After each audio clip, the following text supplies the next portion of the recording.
la clase gratuita. Si no habéis visto las anteriores, os recomiendo que vayáis a verlas. Y bueno, como sabéis, esta serie de clases gratuitas son especialmente para familias y docentes, para pues explicaros un poquito más acerca de las dificultades de aprendizaje y que después pues a la hora de ayudar tanto en casa como en el colegio pues os sea mucho más fácil, ¿sí? Hoy vamos a hablar de niños que parecen distraídos pero que en realidad están sobrecargados. Este es el inicio que voy a seguir. Primero voy a hacer una pequeña introducción, después os voy a explicar qué es la carga cognitiva, las señales de saturación mental, las diferencias con el TDAH, ya que muchas veces el TDAH y la carga cognitiva, pues las señales son muy parecidas, entonces se puede confundir una con la otra. Errores frecuentes en el aula, cómo adaptar tareas, casos reales. Después también os explicaré un poquito, pues para las familias, cómo podéis ayudar desde casa. ¿Cómo sabemos si realmente están funcionando pues estos cambios que estamos aplicando, estas estrategias, ¿no? Y por último os voy a explicar unas conclusiones. Bueno, antes de nada te quiero hacer pues una serie de preguntas, ¿vale? Te voy a explicar una serie de situaciones, te voy a decir una serie de situaciones para que realmente las escuches y digas si te suenan, ¿sí? Por ejemplo, un alumno parece desconectado durante las explicaciones, o tu hijo cuando les estás explicando algo parece que no está concentrado, que no te está escuchando, olvida rápidamente lo que acaba de escuchar, se bloquea ante tareas aparentemente sencillas y necesita ayuda constante para empezar una actividad. ¿Te suenan estas situaciones? Bueno, puedes decirte que muchas veces estas situaciones de aquí, estas conductas, ¿no? Las interpretamos como desinterés, falta de esfuerzo o problemas de atención. Pero sin embargo, en algunos casos, el problema es otro y es la sobrecarga cognitiva. El objetivo de esta clase es comprender qué es la carga cognitiva, cómo afecta al aprendizaje y qué podemos hacer para reducirla. Antes de nada, antes de empezar con todo esto, pues os voy a explicar un poquito qué es la carga cognitiva, ¿sí?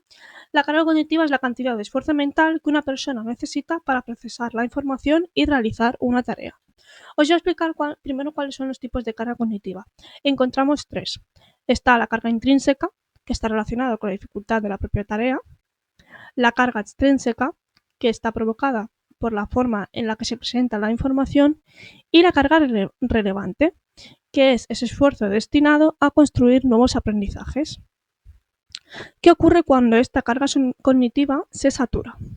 Bueno, la memoria de trabajo tiene una capacidad limitada. De hecho, tenéis una clase gratuita también de la memoria de trabajo, es la anterior a esta, o sea que os recomiendo que vayáis a verla. Y cuando la cantidad de información supera esa capacidad, el rendimiento disminuye muchísimo, ¿sí? Entonces por eso parece que el niño está distraído, pero en realidad lo que le pasa es que tiene una sobrecarga cognitiva. Te voy a explicar unas señales de saturación mental, ¿vale? Carga cognitiva, saturación mental, vale, me vais a ver que estoy diciendo mucho estas dos palabras, pero bueno, que para que sepáis que es lo mismo, ¿sí? En cuanto a señales académicas, bueno, pues podemos encontrar que olvida instrucciones, que comete errores por descuido, que pierde el hilo de una explicación o que necesita repetir constantemente las tareas. En cuanto a señales conductuales, encontramos que parece distraído, que se queda bloqueado, que abandona actividades con facilidad y se frustra, y que solicita ayuda continuamente y constantemente. En cuanto a señales emocionales, podemos encontrar frustración, irritabilidad, baja tolerancia al error y evitación de tareas. De estas tres, la que más nos podemos fijar, ¿no? En la que más nos podemos fijar sería como las emocionales, ¿no? Que son como las que más se notan en un principio, ¿no? Entonces, es muy importante, ¿sí?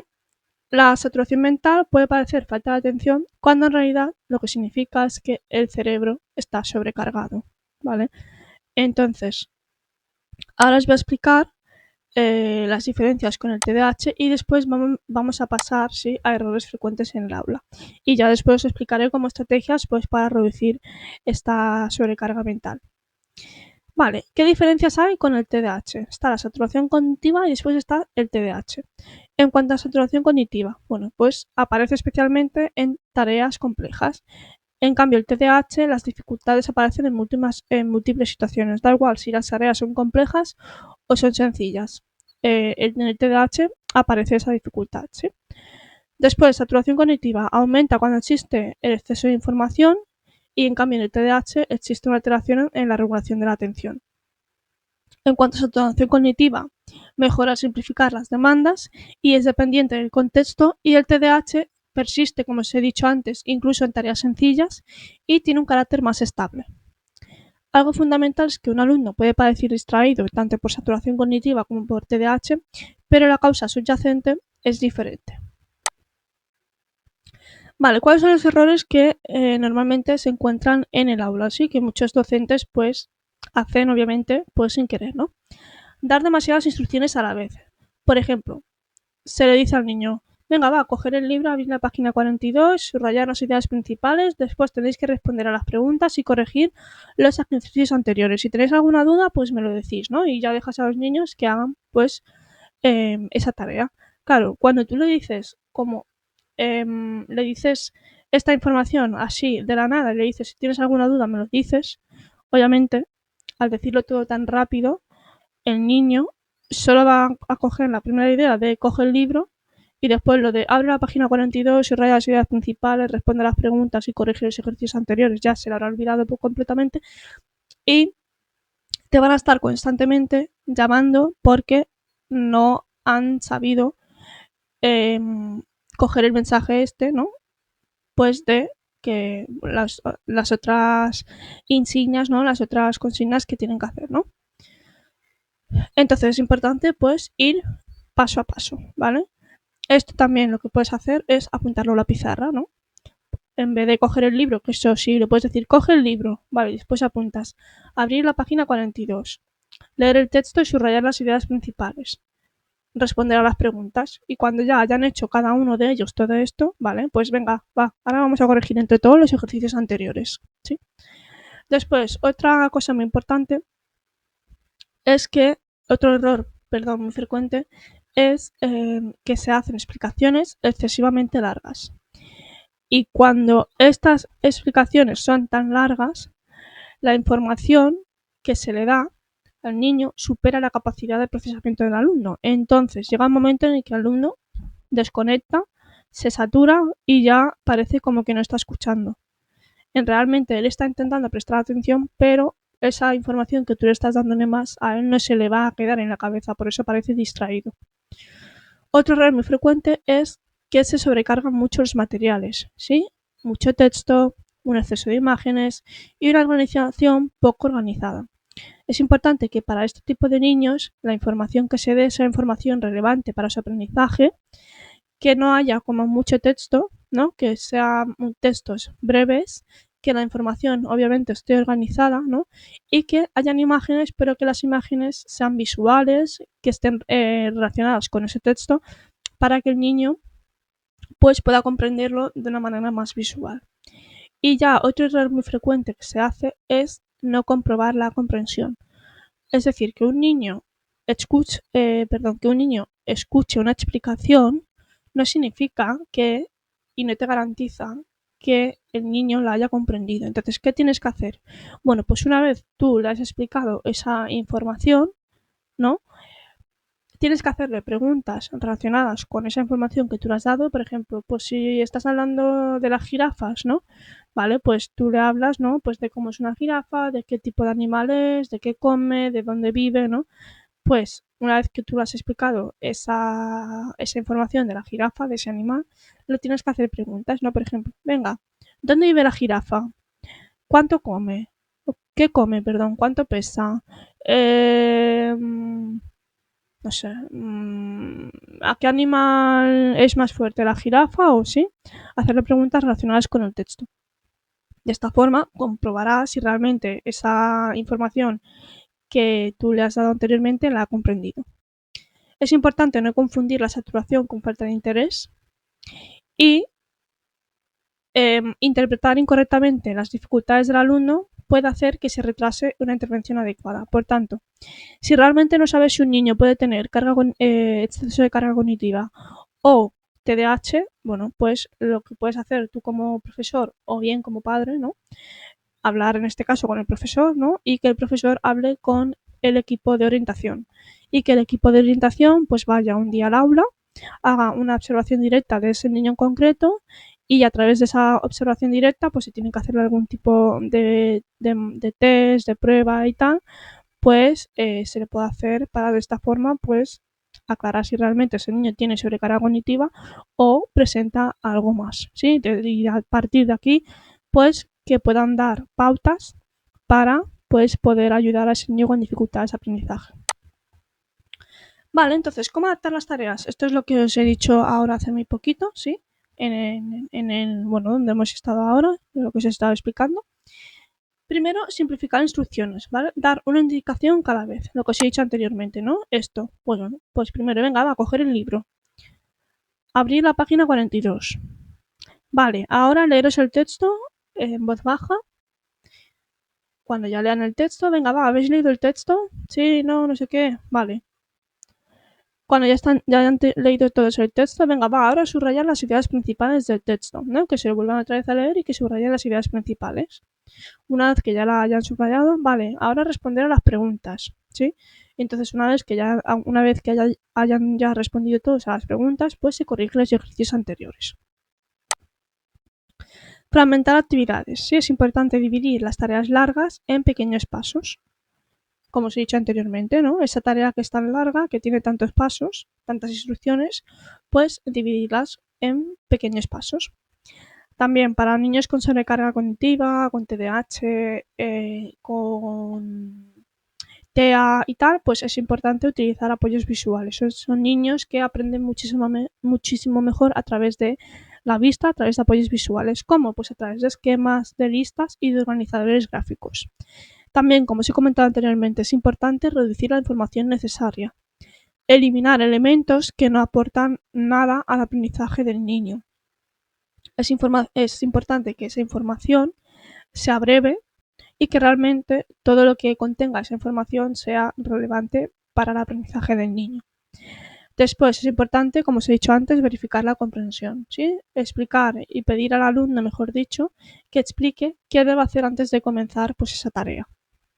Y por último, incorporar pausas, especialmente en tareas que exigen un elevado esfuerzo cognitivo. O sea, no pasa nada porque en una clase de una hora se le diga al niño, venga, vamos a descansar 5 minutos, no sé, pues podéis hablar entre vosotros o podéis hacer pues alguna tarea que le implique pues no tener que pensar mucho, ¿no? Como por ejemplo pintar o algo así y que pues hagan un descanso, ¿sí? Que hagan una pausa activa. También se pueden levantar, se pueden mover, hacer un poquito de ejercicio, pero es importante incorporar pausas cuando las tareas exigen un esfuerzo cognitivo grande. Vale, ¿qué pueden hacer las familias en casa? Bueno, pues dar una instrucción cada vez, es decir, si el niño pues tiene que ducharse, recoger los juguetes, poner la mesa y cenar, pues se le dice, venga, vamos a ducharnos. Vale, una vez que está duchado, vale, ya nos hemos duchado, ahora vamos a recoger los juguetes. Una vez que ha recogido los juguetes, ahora vamos a poner la mesa. Y cuando ya haya puesto la mesa, venga, vamos a la cocina, ves a la cocina y coge tu cena, ¿no? Y cena. Pues hacer como una instrucción cada vez poco a poco. Otra cosa, hacer rutinas estructuradas, es decir, que las rutinas cada día sean igual. Si a lo mejor un día esa rutina cambia, es importante explicarle al niño pues que va a haber una modificación en su rutina y que en vez de esto pues va a pasar esto, ¿sí? Esto de las rutinas estructuradas se puede poner pues un tablón, se puede poner me saldrá el nombre, una cartulina o algo con pictogramas, pones la hora, por ejemplo, de 8 a 9 o de 7 y media a 8, de 8 a 8:55, de 9 a, pues no sé, si el niño va a comer a casa, de 9 a 1, colegio, después de 1 a 3, comida, siesta, en caso de que el niño sea pequeño, pues siesta, después de 3 a 5, colegio y ya por la tarde si tienes actividades extraescolares, pues actividades extraescolares, ¿no? Cómo hacerle esa rutina paso a paso, ¿sí? Y visual, porque los niños con sobrecarga cognitiva, como he dicho, TDAH, TEA y tal, pues aprenden muchísimo mejor a través de la del aprendizaje visual. Otra cosa importante es evitar ambientes con exceso de estímulos, ¿sí? O sea, si el niño tiene que hacer las tareas, pues no lo pongas en el comedor, ¿no? En el salón, que a lo mejor está su hermano pues, jugando a la Play o está su papá viendo la tele o pues tenéis música puesta o lo que sea, ¿no? Es importante que si tiene que hacer las tareas, pues que esté en un lugar concentrado, que él sepa que ese es su sitio para hacer las tareas, para que no se distraiga. También es importante, pues si por ejemplo tiene una pelotita en la mesa, pues que le quiten la pelota, como eliminarle esos estímulos, ¿sí? Quitarle el mayor número de estímulos posible para que no se distraiga.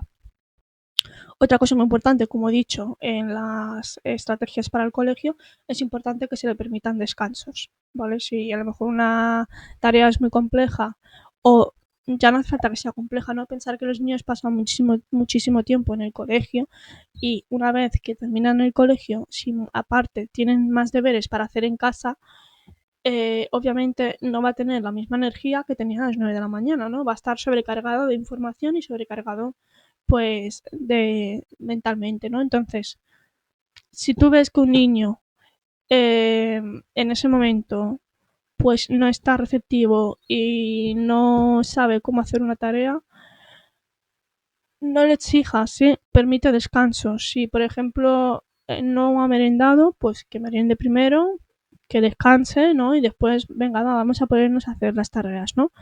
Pero es importante eso, como no obligarle a hacerlo, ¿sí? O sea, obviamente tiene que hacer la tarea, ¿no? Pero no enfadarse si en ese momento no la quiere hacer porque hay, pues, hay tiempo en la tarde para hacer tareas, ¿no?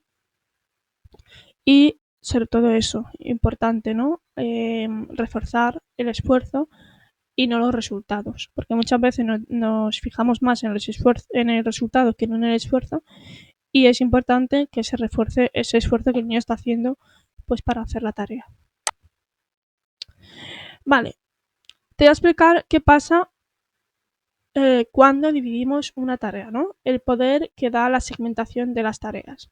Bueno, pues cuando se divide una tarea, primero disminuye la ansiedad, mejora la comprensión de esa tarea, aumenta la autonomía, es decir, el niño va a poder hacer esa tarea por sí solo sin tener que preguntar tanto, y eso va a hacer que favorezca el éxito, es decir, que pues el niño acabe la tarea antes y que no haya tanta sobrecarga mental. Vale, aquí te voy a decir un caso práctico, ¿sí? En este caso es un alumno de 9 años que parecía distraído durante las explicaciones que se le daban en clase y en casa y que olvidaba constantemente las consignas que le daban. Entonces, ¿cómo intervine? Bueno, pues eh, se dio instrucciones breves, o sea, es decir, a las familias se les explicó pues que el niño necesitaba como instrucciones breves, ¿no? Pues lo que os he dicho antes, si el niño tiene que bañarse, tiene que recoger los juguetes y tiene que cenar, bueno, pues primero vamos a bañarnos, una vez que se haya bañado vamos a recoger los juguetes y vamos a cenar, ¿no?